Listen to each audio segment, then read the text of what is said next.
नमस्कार. मनोरंजन विश्वातून एक अतिशय दुःखद बातमी समोर आलेली असून एका ज्येष्ठ अभिनेत्याचे निधन झालेले आहे. पाहूया संपूर्ण बातमी. तत्पूर्वी आपण जर तारांगण या यूट्यूब चॅनलला सबस्क्राईब केलं नसेल तर नक्की सबस्क्राईब करा, जेणेकरून आपल्याला सर्वप्रथम महत्त्वपूर्ण बातम्या पाहायला मिळतील.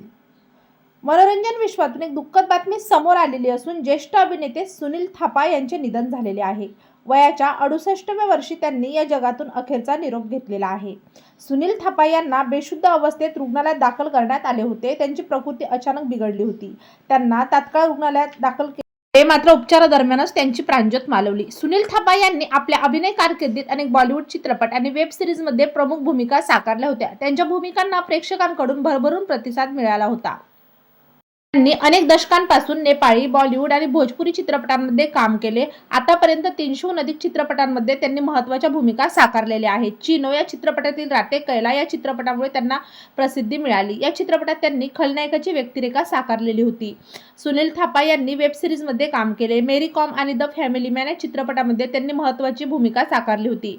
त्यांना मेरी कॉम या चित्रपटासाठी फिल्मफेअर नामांकन देखील मिळालं होतं. त्यांनी एक दुजे के लिए आणि आश की आवाज यासारख्या बॉलिवूड सिनेमांमध्ये देखील काम केलं. सुनील थापा यांनी आपल्या अभिनय कारकिर्दीत भोजपुरी चित्रपटांमध्ये काम केलं. त्यांनी मॉडेल आणि फोटो जर्नलिस्ट ही कारकीर्द देखील पार पाडलेली आहे. त्यांनी 1970च्या दरम्यान मुंबईत मॉडेलिंग म्हणून आपल्या कारकिर्दीला सुरुवात केली. मात्र वयाच्या 68व्या वर्षी हृदयविकाराच्या तीव्र झटक्याने अखेरचा श्वास घेतलेला आहे. तेव्हा मित्रांनो, आपल्या तारांगण या यूट्यूब चॅनलतर्फे सुप्रसिद्ध ज्येष्ठ अभिनेते सुनील थापा यांना भावपूर्ण श्रद्धांजली.